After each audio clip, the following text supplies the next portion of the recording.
Time it The penultimate race weekend is upon us, and in the premier class, the 2013 champion is nearing the summit. And what awaits him? The #1 plate. Josh Herrin has had a spectacular season, and he is on a 3-win race streak. This 34-year-old from California has put his stamp on the championship and takes the win. But Fong is not out of it yet. Neither is Beaubier, Peterson, Kelly, and a few others. Can Herrin put in another 25 points in the book and extend his championship lead and his win streak to 4? It's time to find out right now.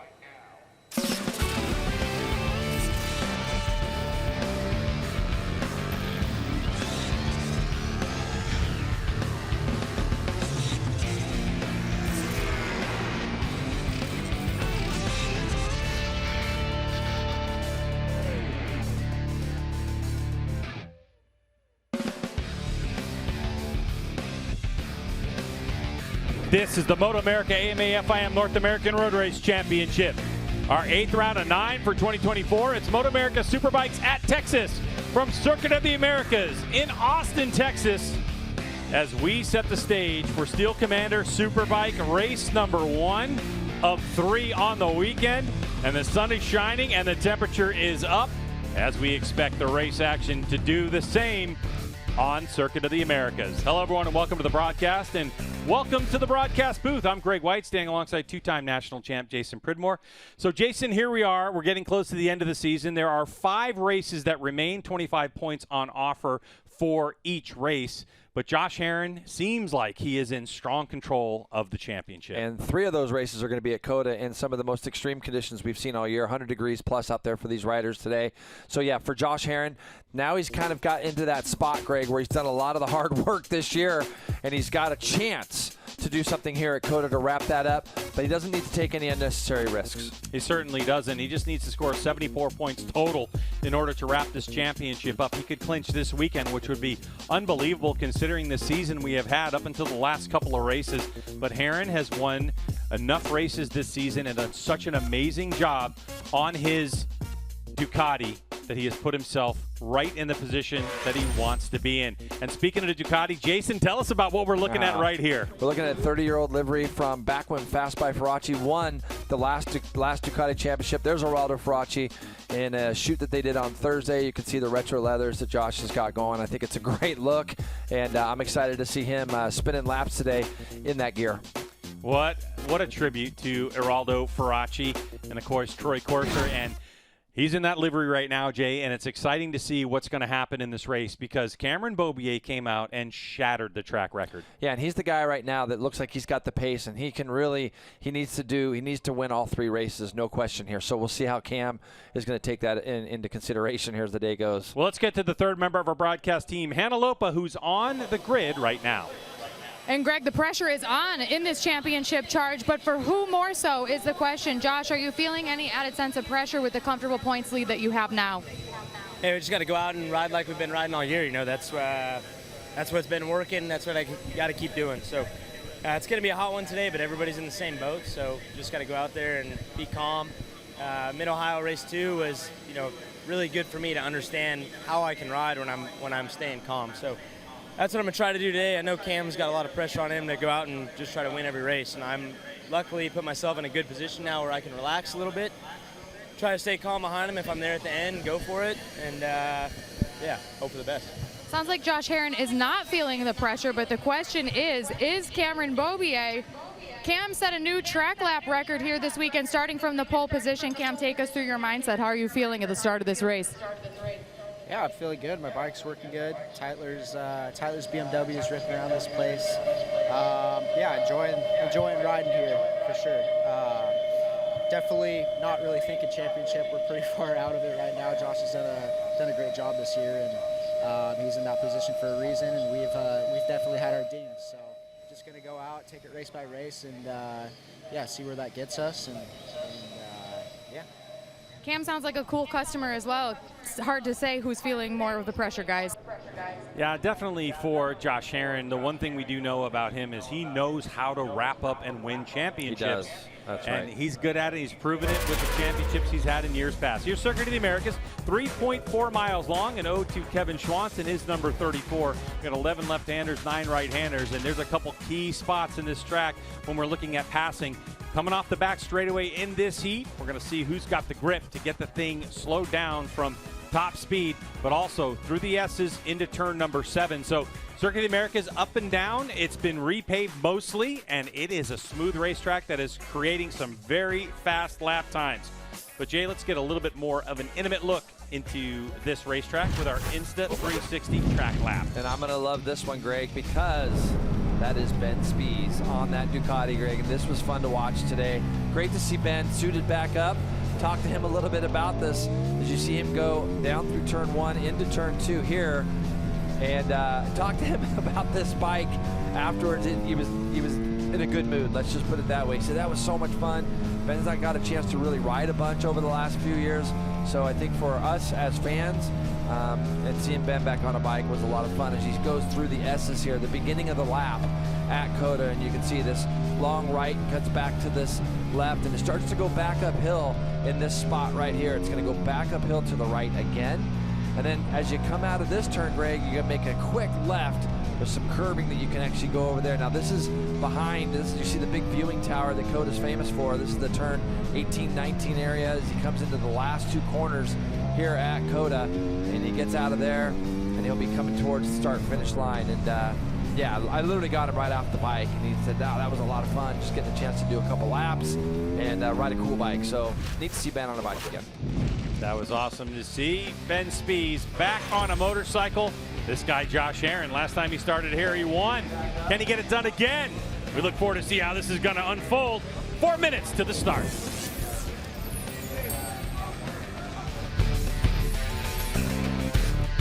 Continuing with you live here from Circuit of the Americas on MotoAmerica Live Plus. You just saw that shot as the TV stream went to break of Josh Herron dumping a bottle of water on his head. But look at those leathers. It's the first time we've seen him out on the racetrack in these leathers today, and it's the homage to Geraldo Faraci, the Fast by Faraci, celebrating the 30th anniversary of their championship. Yeah, that's really cool, and it's awesome to see. I love the throwback stuff and the leathers, and not only that, with the helmet and the bike and the way the number was back then as well. You see it's a lot more white there on the front, and it's really cool that Ducati to be able to do that. Fast by Faraci was the first American-based Ducati factory team formed back in the late 80s. They won 2 World Superbike Championships and 2 AMA Superbike Championships as well, so a great organization. And it's still cool to see Geraldo around the racetrack each and every weekend. Yeah, he's still heavily involved with the team and comes to every race. And I know talking to him, they got some big plans for next year as well. So he's working hard, and it's great to have a guy like that in the series. Do you see the number 40 there, Sean Dillon Kelly?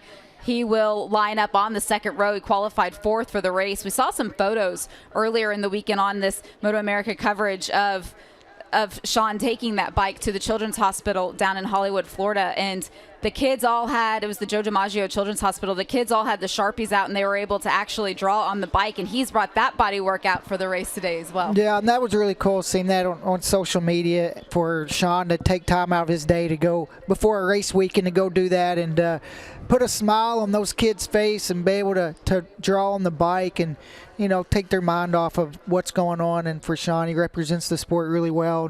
I really like to see things like that, and those kids look like they were having a blast. He's had a lot of speed this weekend as well, but nobody has had as much as Cameron Beaubier, resetting the track record over and over, a 2:06.559 in qualifying earlier this morning, clear of the rest of the field by a substantial margin. How does that translate to being able to race? Well, I think for the other guys, they have to get a good start and try to rough him up a little bit, not let him get out front, kind of like go back to Laguna. Take those shots, those first couple laps. Do not let him get in a rhythm. We're going to go ahead and send it to Greg and Jason for Steel Commander Superbike here at COTA. Steel Commander Superbike coverage is brought to you by Steel Commander Corps, a leading steel building manufacturer offering expertise, innovation, and a dedication to quality. And by Dunlop, the official tire of the MotoAmerica Championship Series.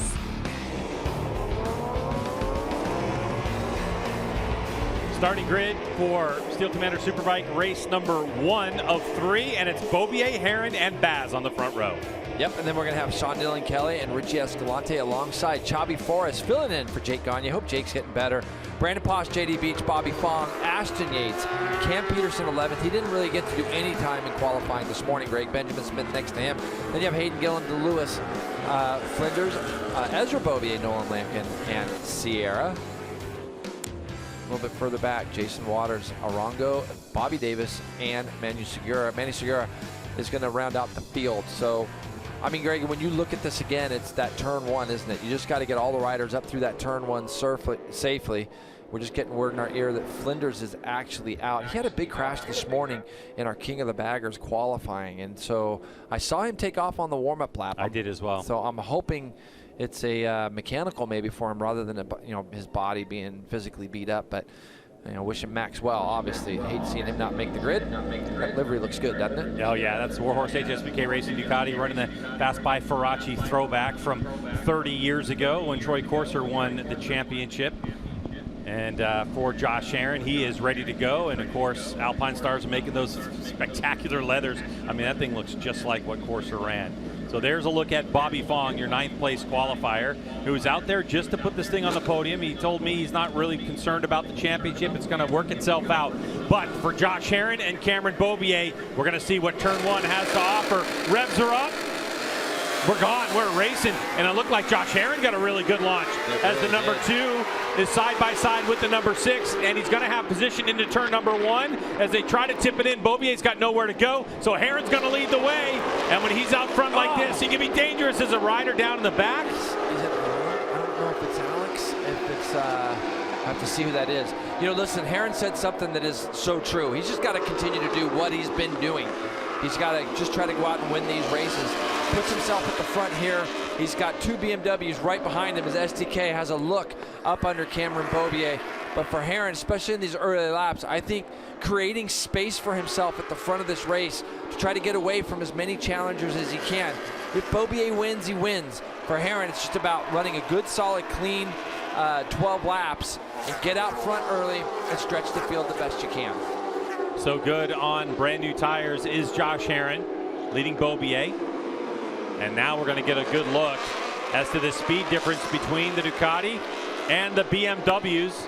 He got out of there so well. He got out of turn 10. As you can see him jetting down the back straightaway here. Nobody's going to be really close enough to do anything with him under braking. SDK has a little look at Beaubier, but he's not going to do anything there. How about JD Beach running 4th? What a run from JD. And Chavi Forez in his return back here to MotoAmerica there in the bright yellow helmet.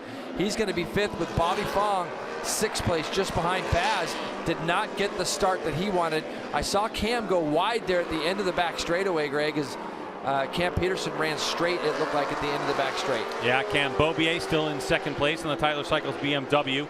And of course, there is Sean Dillon Kelly out of Florida on the EasyHealthPlans.com Top Pro Racing bike with different livery. If you didn't see the story, Joe DiMaggio Children's Hospital in Miami, he went there with this bodywork and had the kids color and draw and fill out the bodywork, and that's the bodywork he's running right now, is the number 40 of Sean Dillon Kelly. And then there's JD Beach, Tyler Cycles BMW as well. JD Beach having an up and down season, but it's good to see him in touch with the lead group as Chavi Forez. And really surprising right now is Loris Baz didn't get a great start. He's drifted back to 7th place. Yeah, he got a bad start, Craig. And the thing I'm loving about seeing Josh at the front at the moment, Herrin, he's really good out of those slow corners. You can see the rolling momentum that Beaubier has here. Not enough to get by Herrin, but he's good out of the slow corners, and then he's really good on the brakes as well. So he's able to create that gap through his exits and then be able to defend it going into those tight corners. Hannah. For Josh, we talked about the mindset at the start of this race, but he's also dealing with a little bit of physical issue. There's fires near his house in California, so it's really affecting his respiratory function, especially with the heat and humidity here. So by the end of the race, he's feeling much more tired. He's not getting as much oxygen to those muscles, so he's feeling sore and hoping to put as much daylight between himself and Cameron Beaubier as he can, so he doesn't have to fight so hard at the end. Got to add the heat to the equation. And for Herrin, well, he'll be gasping for air at the end of this 12 laps. but so far so good. As he's had it his way, he wanted to get out front early and control the pace. Now down the back straightaway. A little bit closer is the number 6.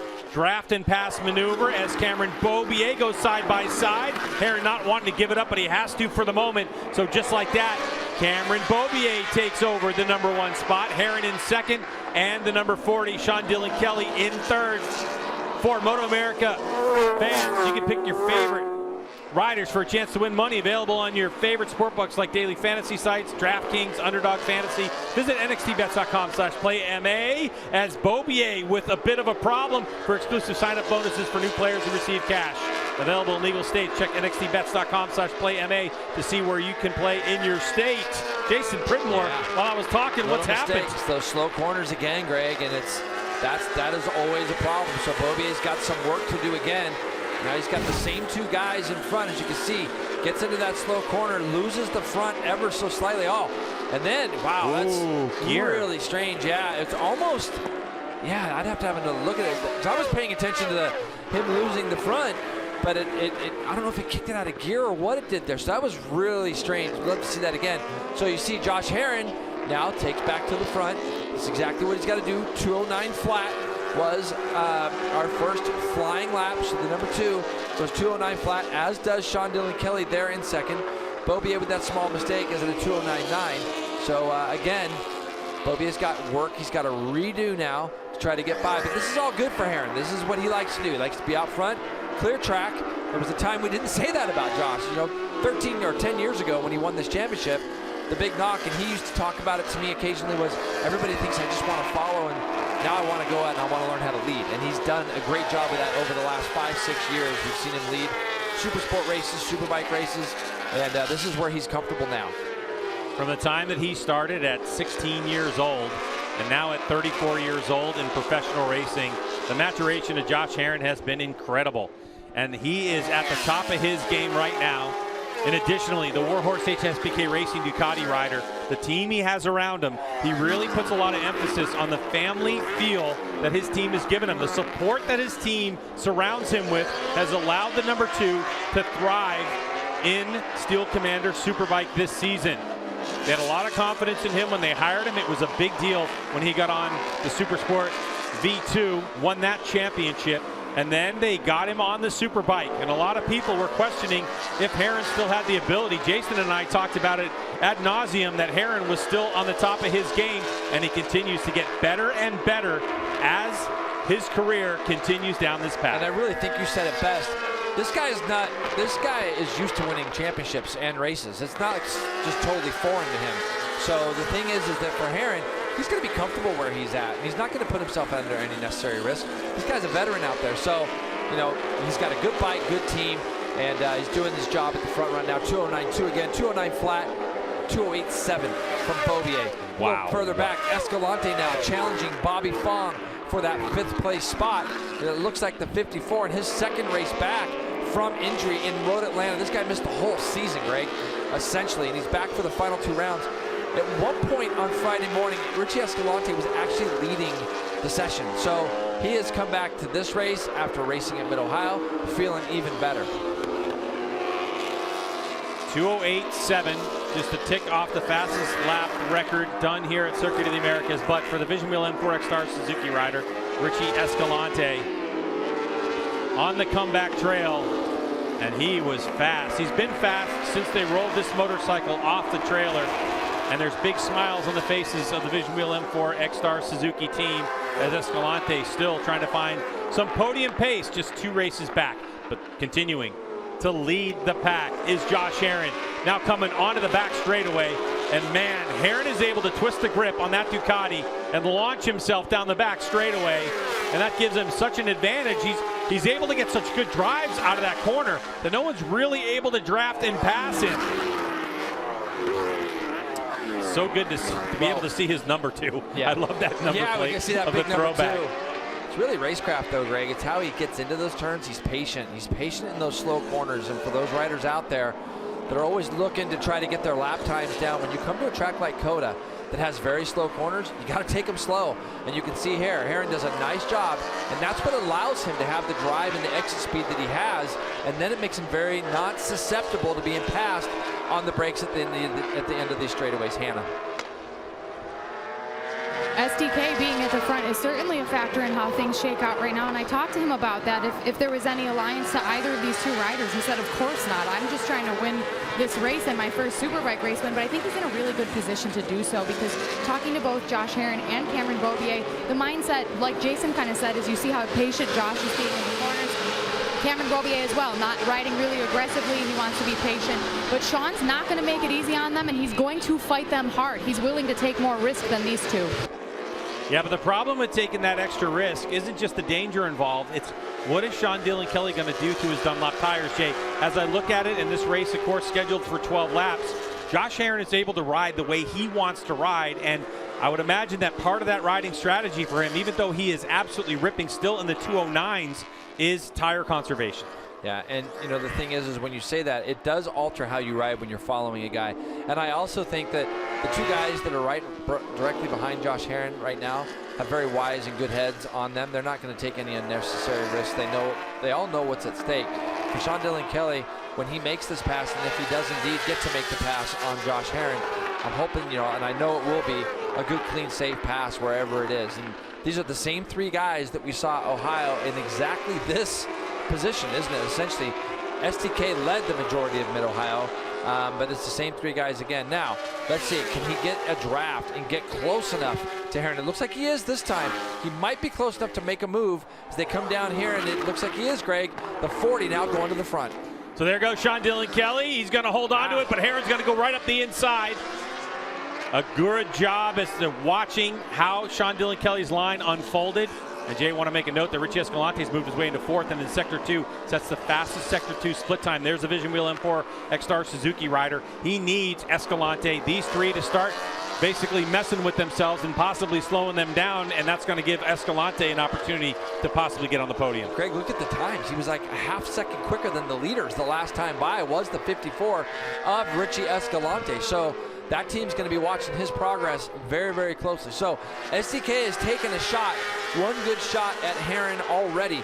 But again, you can see Herrin is going in there. There's the 54. Moving forward is Richie Escalante. Great to see. So good to see him healthy again and doing a nice job here. And there's JD Beach. Loris Baz, I think Loris would have probably expected a little bit more so far in this race, but it's still early, Greg. Still got 7 laps to go, and the laps are long here at COTA. Yeah, I talked about 3.4 miles long, and of course a 2-minute, nearly 10-second lap time for these Steel Commander Superbikes. Still Herrin, right over that 209.5. Yeah, you see him just jump that curbing, and both wheels came off the ground there on the number 2 as he headed into that section of the S's here at COTA.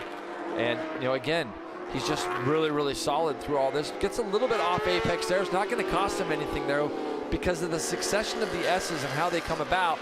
There's such a short little run. It's very hard to pass in that section. And the one thing about Josh Herrin, too, is he understands now, especially deep in the second season on this Panigale V4R, the strengths of that motorcycle and where he is able to maximize those strengths of this motorcycle to get the best lap time out of this bike. Down the back straightaway they go again. So good. I mean, he's just really good out of the slow stuff, and that is definitely the key as you get to look here at Geraldo Faraci. He's got to bring back some memories for him as well, seeing his livery out front like it is. And the team surprised him with that. He had no idea Friday what was going on. They brought him over to pit lane, and they unveiled this motorcycle, and then it was a number of minutes, almost a couple minutes, and then Josh Herrin showed up in his Fast by Faraci replica leathers, and the smile on Geraldo Faraci's face was huge. What a neat moment. Yeah, what a great job by the Warhorse HSBK Racing Ducati team. All right, so about 6.5 laps to go in Steel Commander Superbike race number 1 as Josh Herrin got the start he wanted, got out front, and is controlling the pace. And when I say controlling the pace, these lap times are fast, especially in the heat underneath the Texas sunshine. And there is Vision Wheel M4 X-Star Suzuki's Richie Escalante on the comeback trail. And Escalante had a moment there where he was closing up, and he goes a 208.924. right now, Hannah. The Mexico native Richie Escalante is certainly used to this heat. He also kind of considers this to be his home MotoAmerica race because there's so many fans from Mexico that come up to support him. So the morale is already high. He talked to me last round about just being back and easing back into this, and he's slowly starting to see his confidence come back on the motorcycle. And it's really important, too, to him to get that fitness back. And it's about that huffing and puffing, Jay. You can pedal the bicycles all you want. You can eat all the great food. Oh, Sean Dylan Kelly has a problem. Man. Oh, no. So for SDK, hands in the air. He's trying to reset something on the electronics, but out of second place goes the BMW rider, Sean Dylan Kelly. And what a position he was in, Jay. I think he may have thought to himself, all right, 6 laps to go. I'm going to have a go at some point, but unfortunately for the EasyHealthPlans.com Top Pro Racing BMW M1000RR, yep, he's got out of this race. Power, and he got his leg out right away, man. That was close for Cameron. You can see how close Escalante is to the back of Beaubier still. It's really sad to see that happen to SDK. So hopefully they get that thing fixed and have him back out tomorrow. But that's going to promote Richie Escalante onto the podium. So now the question becomes for the 54, do you push hard? But now the gap, because Cameron Beaubier had to stand the motorcycle up. If Beaubier had a plan in mind, it is got to reset right now because Josh Herrin just went his fastest lap of the race, Jay, 208.980 this late in the race, and there's not a lot in it. No, when you look back and you see Escalante was at a 208.9, Cameron Beaubier was at a 208.9. So when you look at it, there some of the guys even behind the leader right now are 289, but that gap, that created a gap between Herrin and Beaubier. Herrin might come by this time and see +1 on his board. Let's see what the actual gap is.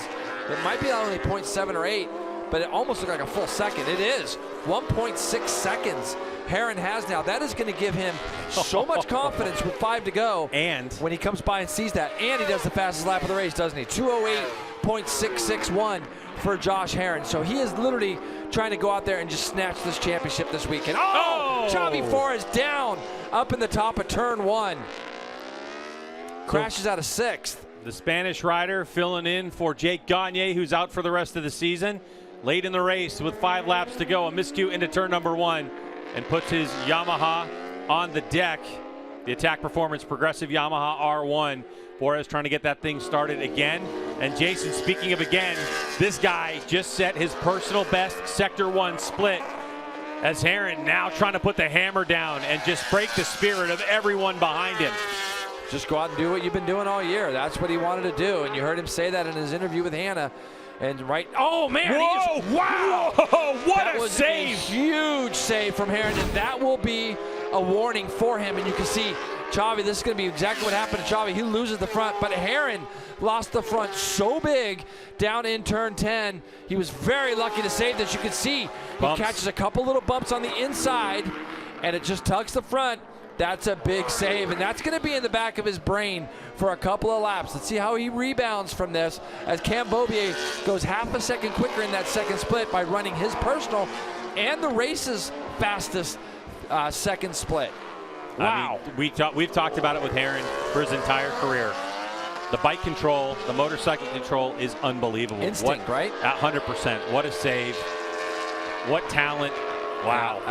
That was impressive right there. And Beaubier will have seen that as well. Cameron will have seen that.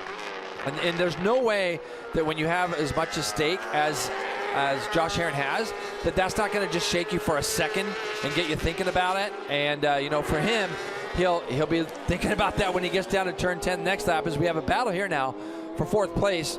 Loris Baz has got onto the back at JD Beach. Really nice ride for JD.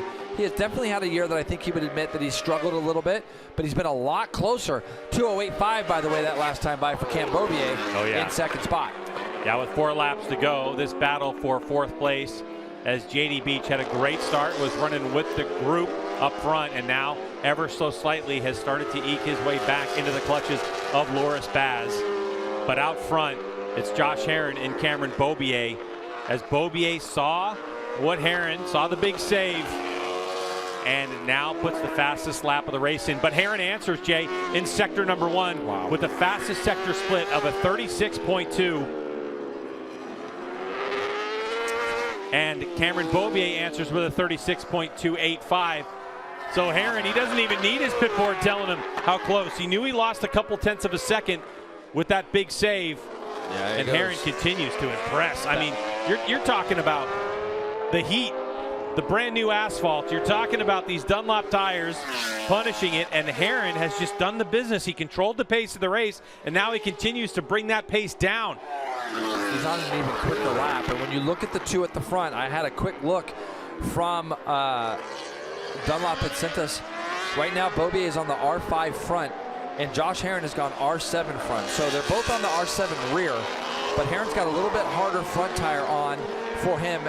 Is a little different than that of the BMWs. Herrin gets in there a little deep that time, gets into that turn just a little bit deep, wasn't willing to try to find that apex there, lets the bike roll around, Greg, and like you said, look at the screens just lighting up right now. Fastest first split for Herrin, fastest third split of the race for Cameron Beaubier. So he knows, Beaubier knows, this is a big statement race. If he could somehow try to win this race, it's gonna help him, and he's closing that gap ever so slightly. So almost got to wonder, you know, when these guys do their race runs during the course of a weekend, right now the track's probably hotter than it's been all weekend long, this afternoon heat here in Texas.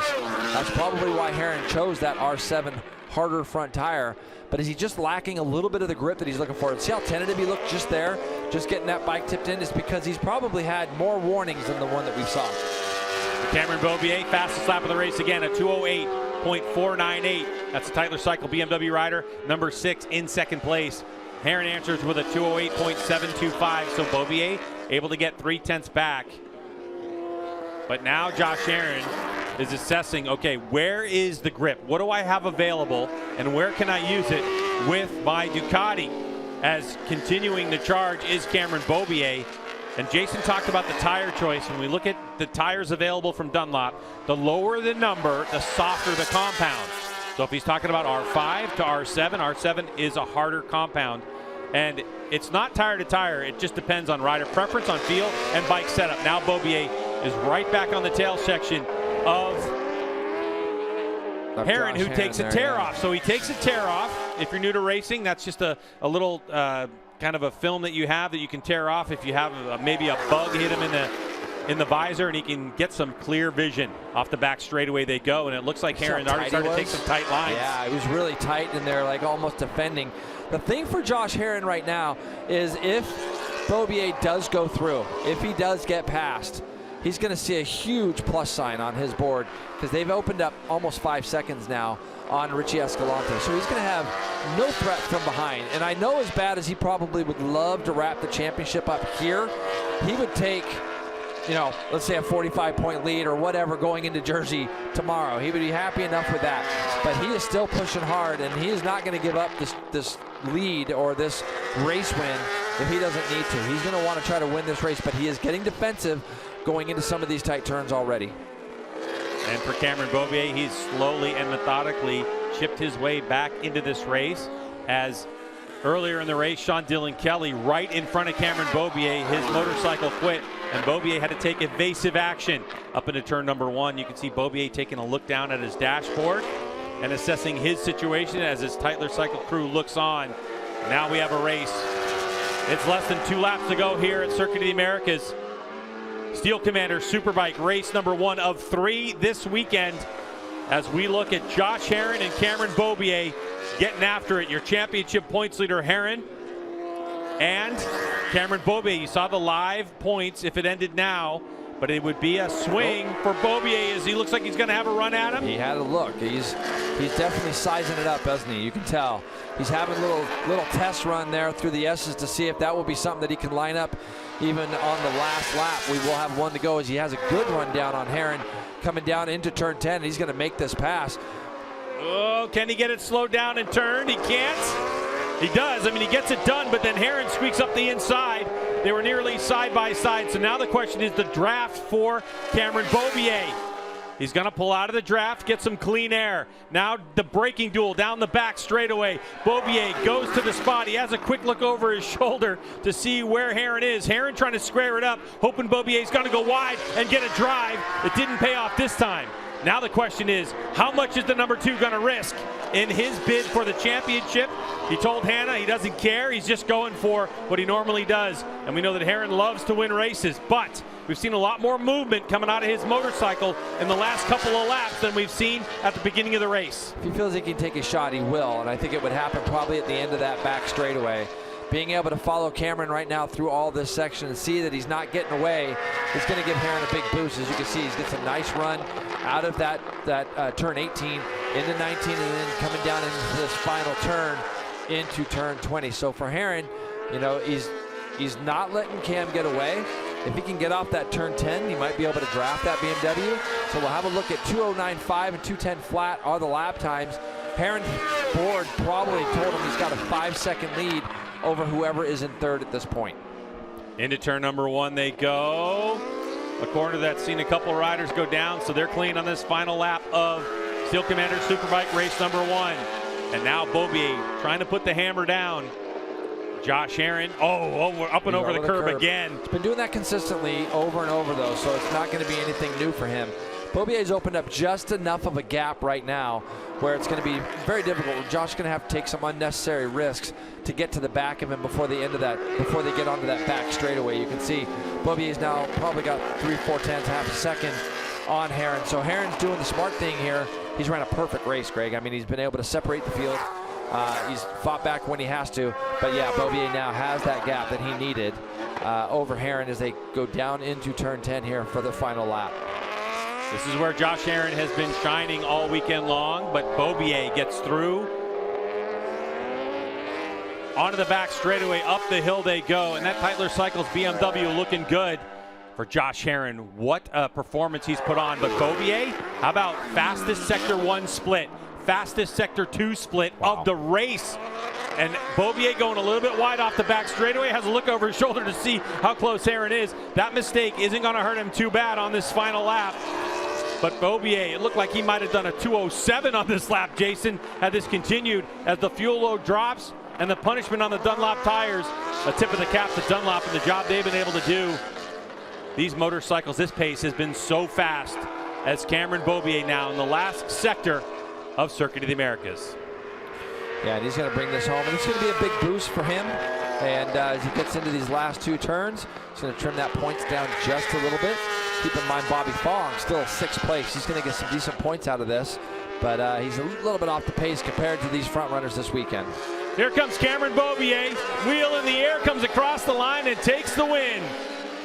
1.8 second margin of victory, and here comes the Vision Wheel M4X Star Suzuki of Richie Escalante in 3rd place. What a comeback to racing. That's great for him and that team. You know, Chris Orich and that whole team have been working so hard.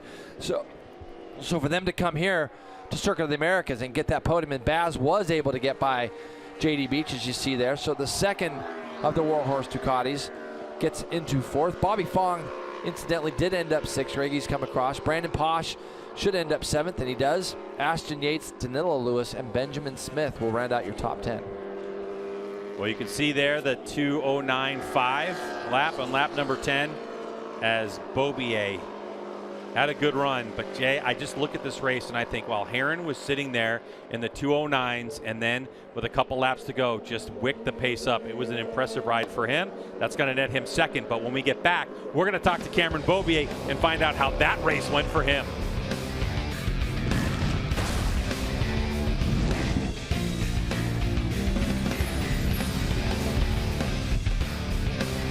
Cameron Beaubier has had the pace all weekend long, Roger, and he was able to turn it around and put it into win number 5 of the season. Yeah, that's kind of what we've seen all weekend, the pace that he's had. And, you know, last couple laps he was able to stay in those 2:08s. And, you know, he remained calm. He had that mistake after he took the lead the first time, lost the lead back to 3rd, lost a couple spots, but just kind of slowly worked his way back to Josh, sat there a couple laps, and you know, last lap and a half, put his head down, was able to pull out a little bit of a lead. And I think Josh there, the last lap, once he realized he's about a half a second back, you know, he's had too much to lose at that point to try to go for the win. But Josh Herrin is such a good racer. You know, he's been off the pace from Cameron, and he knows what he has to do in the race, and that's get up front and try to control the pace. And it's great to see Beaubier come back from that big injury that he had. him and the team able to get that win. Having to sit out several races this season and give up those valuable championship points, Cameron Beaubier was out of the equation after he did that, but to be able to come back 5 wins on the season, the only other rider with 5 wins is Josh Herrin, our championship points leader. It could have been a very different story for Beaubier this season. Yeah, and unfortunate for Sean Dillon Kelly with the mechanical he had. He was right there with those guys as well, so I think he could have got up in the mix. So that's unfortunate, but for Beaubier, just the injury that he had and the comeback, and at Mid-Ohio they had the pace, and we really thought he was going to win that Sunday pretty easy as well, and it didn't work out. A little frustrated after the race, and come here this weekend and finish what they started yesterday and this morning. How about Richie Escalante, able to get his first podium of the season? Yeah, and that's awesome for Richie, not only for him but that team as well. They've struggled a little bit this year, and they put a lot of work into it. And for Richie to come back from that injury, and middle of the race he was closing down the gap to the leader. So it's great to see Richie get on the podium. It's great for the team as well to all their hard work get paid back. He'll missing and things that they've had to go through this year. Some really solid lap times for Richie Escalante as well. He qualified on the second row with a 2:08.4, but here in race pace able to run 2:08.9s pretty 08s and 09s pretty consistently. So really great race for him. We'll now set up the stage for 2 more Superbike races this weekend. Who has the most work to do? I think if you look down to like Bobby Fong, he's kind of a little bit further down. Cam Peterson had some issues as well. I think for Richie Escalante, needs to get a better start and the first better couple laps. See all the riders down there in the podium area ready to collect some hardware. Talk to Hannah Lopo. Let's go ahead and send it back over to Greg White and Jason Pridmore.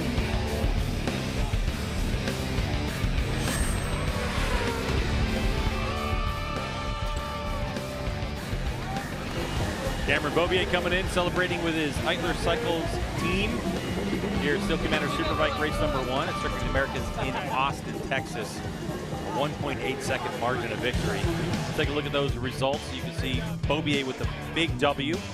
Josh Herrin in 2nd place, Richie Escalante, then Loris Baz, JD Beach, Bobby Fong in 6th, then Brandon Posh in 7th place, and then Ashton Yates and Danilo Lewis, the first of our Superbike Cup riders. Benjamin Smith in 10th place on an extremely hot day. I'm sure this one has worn these riders out, Jay, but I mean, for Cameron Beaubier, he's just out there to win races. Josh Herrin wants to win races as well, but also has that championship in the back of his mind, and he's done a perfect job. Of course, for Beaubier, he's trying to keep his championship hopes alive, but now we have 4 races remaining in this championship, so that means there's only 100 points on offer total. And we'll take a look at those points tallies later on in the broadcast as Hannah is down there with Cameron Beaubier ready to get after it. The heat is absolutely radiating off of this bike. It's a hot one out there, Cam. Take us through your race. Tell us how you played it. Yeah, I was honestly expecting to have pretty good pace at the beginning. Missed a shift when I went by Herrin, and yeah, I didn't even shift. I just touched the shifter, and it shoved it into 2nd, and I bogged, and luckily it didn't hit me, but yeah, it was a little scary. Gathered myself after that. Then Sean had a moment in front of me. It looked like his bike shut off. I almost ran into him. Opened up a big gap to Herrin, and man, I've been feeling so good yesterday, this morning on this thing. This afternoon it was definitely a little greasy, and I feel like we struggled a little bit in that, but we were still able to get it done, and it feels awesome. Yeah, hats off to Josh. He rode an incredible race. Same with Richie. It's good to see Richie up here on the box after the year he's had. So yeah, massive thanks to the Tyler's BMW crew, Bell Alpine Stars, and Man Above, keeping us safe out here. And yeah, shout out to the Kylies. What did this race reveal to you about what you can do for not 1 but 2 more races tomorrow? Yeah, tomorrow's going to be tough. It's hot and sticky today. It was definitely a tough race. To have 2 of those tomorrow is going to be tough, but we're going to go look and see where we can improve. I think we have a couple spots, so yeah, looking forward to it. Thanks, Cam. Congrats, guys. Yeah, and of course for Beaubier, a lot of people don't remember, but you know, this is his second year on this bike, but he wasn't here. So the last time he was here was actually on a Moto2 bike where he was running towards the front there, almost podium contention. So it's been a number of years since he's been here on a Superbike, and this team really got this bike dialed in quickly for Cameron Beaubier. Yeah, they really did. And he, like you said, he's been good all weekend. He's looked fast all weekend, but that heat is the difference today, and that's what he felt as we get back down to Hannah with Josh Herrin. Josh Herrin getting some shade, got some ice, a very hard-fought race. You set the pace for the entire race. Take us through your thought process. Cameron Beaubier makes that pass. How do you continue? Yeah, just, you know, he was riding good. I felt at the end like I had that one big front tuck. I don't know if it showed on the TV, so it got in my head a little bit. I felt really good. I knew he was going to be catching at the end because he has to. And when he went by me, I just weighed out, you know, is it worth it, is it not? Obviously, I don't want to just give it to him. I didn't give it to him. I don't think I would have had it, but it wasn't really worth pushing the issue to risk it and see if I did.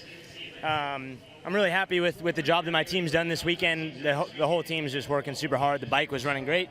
If anything, I just let him down in that race. But you know, hey, we're leading the championship by a lot. So I may look bummed out, but I'm really just tired. So just trying to get over here in the shade and get some rest. So happy that we were able to run the Faraci stuff during that race. That was really cool, really special, and can't wait for tomorrow.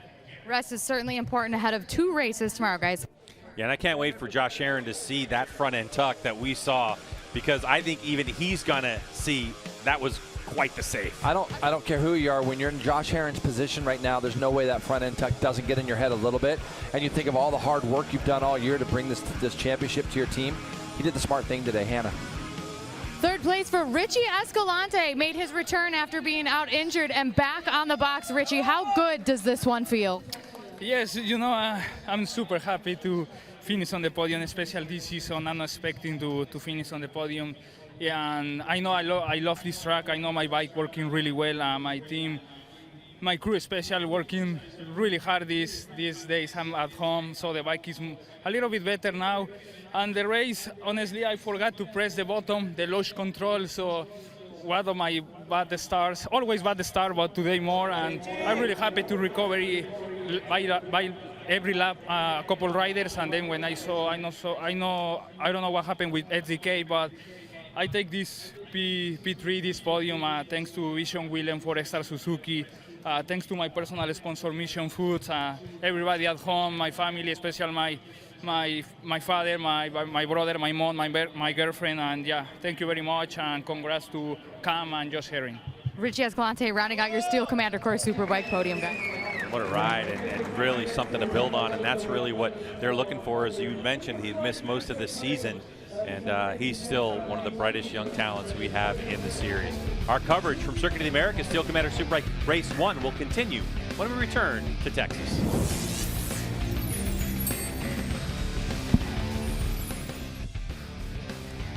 Sticking with you here live on MotoAmerica Live Plus, and for all the fans here at Circuit of the Americas. With the interviews now complete, the riders are ready to get up onto the podium and be able to collect the trophies. You can see that sigh of relief for Cameron Beaubier. Roger, just looking at the all-time AMA wins for Cameron Beaubier, that win today, that is his 84th win here in MotoAmerica competition.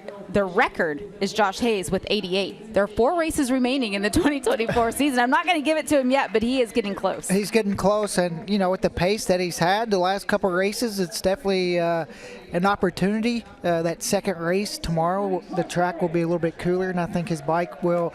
Talked about struggle in the heat, so he definitely has the chance to do it, but he's got a lot of really good guys to go through. But it's going to be fun to watch that as he gets closer. Yeah, he is young and certainly has a lot of racing left in his future. Looking at the championship points, Josh Herrin with that 2nd place finish today, able to extend the gap that he had. But coming into this weekend, it was over Bobby Fong and Jake Gagne, who we now know is not going to compete the rest of this season. But Cameron Beaubier with the win, he was able to move around Bobby Fong. Yeah, and for Cam, just, you know, it's been great what he's been able to do to come back and collect those points. And now he's moving himself up into 2nd, and you know, he's got a long ways to go, and he's going to need a little bit of help, but he's definitely not completely out of it yet. So he has to do what he did today. He has to keep winning races and just hope something could fall his way.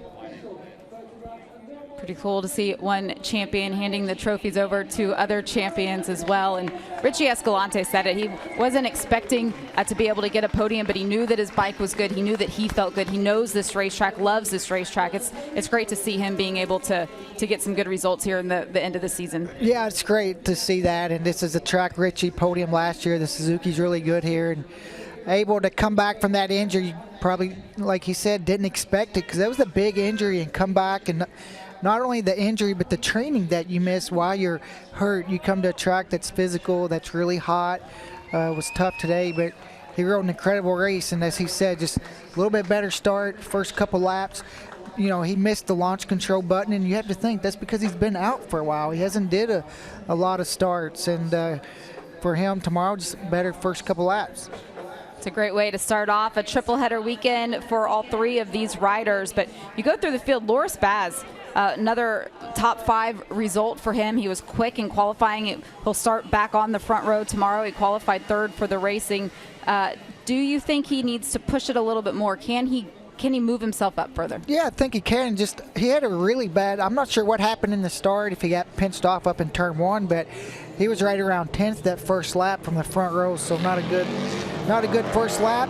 Unfortunately, you know, for him, the pace that he's shown this weekend, been top 4 in all the sessions, I think we expected a little bit more out of him. The riders now off to the media center where they will take place in the post-race press conference. And again, you can watch on the MotoAmerica Facebook page. We are now ready to start getting ready for the next racing that's going to happen. You see Kyle Wyman out on the racetrack right now. That means it is Mission King of the Baggers that will be up next. But before that, let's go ahead and finish up Superbikes with Greg and Jason.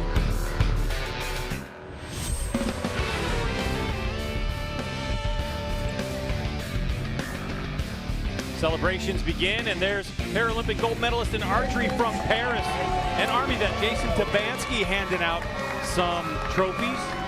Got his gold medal there. Got to hold that too, JP, and that thing weighs a ton.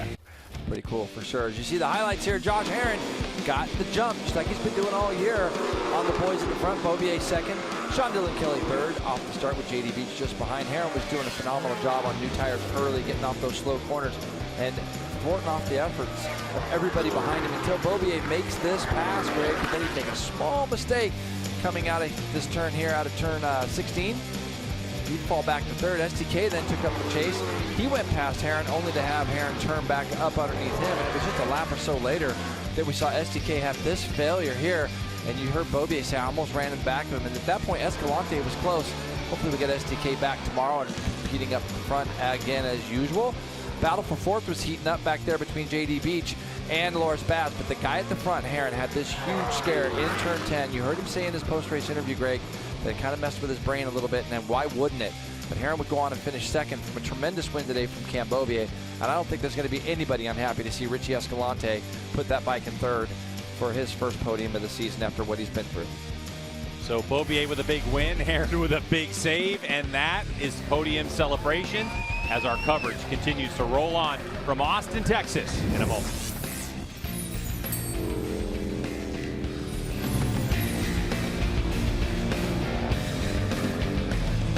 Back with you here at Circuit of the Americas. A lot of racing action here this weekend. 5 different categories on the property. Mission King of the Baggers out next for their first of 2 races here this weekend. They've already raced here once this season, Roger. It was early on, part of the MotoGP weekend. All of these riders able to get some valuable experience. What do you think what role do you think that'll play in the race today? Well, I think it just helped a guy like Troy be able to come to a track for the 2nd time in one season. Everywhere we've been this year, he's kind of showed up and had to learn the track, and he comes here and he didn't have to learn the track. He knew which way it went. And you know, we was watching the Mission Challenge earlier this morning, and we seen Kyle Wyman, the championship leader, have a mechanical and wasn't able to finish that challenge. So it's going to be interesting to see if the Harley guys get that bike fixed. Yeah, that was a big question mark after that challenge race this morning. When you go back to the racing here in April, Kyle Wyman was able to win the 2nd of those 2 races. Troy Herfoss won the first one. You see Troy there on the racetrack now, and that was his first win here in Mission King of the Baggers this season. He sits 2nd in the championship point standings, 5 wins. That was the first of 5 that he's been able to put together. And here this weekend, he's already won the challenge. He was super, super fast in qualifying. Do you think that that momentum carries into this race? It can, for sure. I think the win is going to come through Troy. He showed great pace in all the practice qualifiers, the mission challenge. You know, Kyle, for where we're used to seeing Kyle, has been a little bit off this weekend compared. Usually he's fighting for pole and top spot in the sessions. But you know how Kyle is. There's times where you think he's out of it. And then when the race starts, man, he works his way. He's a gamer. He works his way toward the front. But right now, I think Troy's got the momentum.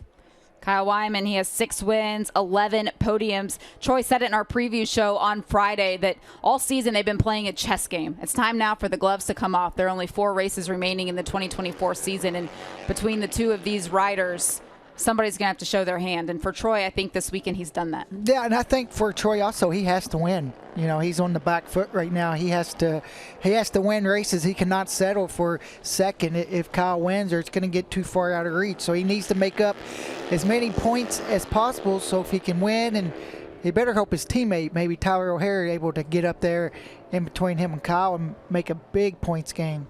One of the cool things that happened in qualifying was the fact that every time the pole position was shifted around and the times continued to drop, the track record was being broken. Go back to the race here that was last year. The pole time was set by Kyle Wyman. It was a 2:15.6. After qualifying today, just 12 months later, with the evolution of these King of the Bagger motorcycles, it is down to a 2:13.7. Just a tremendous amount of growth here. We're going to go ahead and send it back over to Greg and Jason. We'll be back in a moment. Steel Commander Superbike coverage is brought to you by Steel Commander Corps, a leading steel building manufacturer offering expertise, innovation, and a dedication to quality. And by Dunlop, the official tire of the MotoAmerica Championship Series. You know you're getting old when you look at Herron's throwback bike and you just love every lap of it. So here's a look at the championship. So Beaubier was 60 points back when this started, so he claws 5 points back with 100 on offer. But for Beaubier, he takes over second spot, Jay, as Bobby Fong slides to third. And, of course, Jake Gagne's not here, so he drops to 4th in the championship. Boy, I'll tell you what, Jay, when we're looking at what's going to happen over the next 2 days, the heat is going to play a factor. Who's going to have it? Recovery right now, so important. So key. They'll be in the ice baths tonight. They'll be getting hydrated, and not a more beautiful place than COTA to come wrap up this championship. All right, there's the time when we're going to be back on air with Steel Commander Superbike race number 2 as we do race 2 and 3 tomorrow. So for Hannah and Jason, I'm Greg. Thanks for joining us here for Steel Commander Superbike race number 1. Josh Herron one step closer to wrapping up this championship. For Hannah and Jason, I'm Greg. See you soon.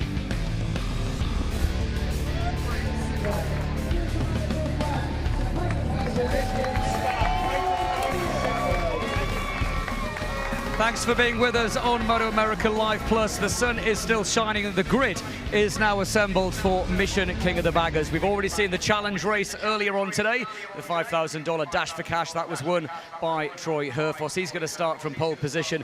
Middle of the front row, Tyler O'Hara and Rocco Landers also on the front row of the grid. Rocco Landers has been so fast all weekend.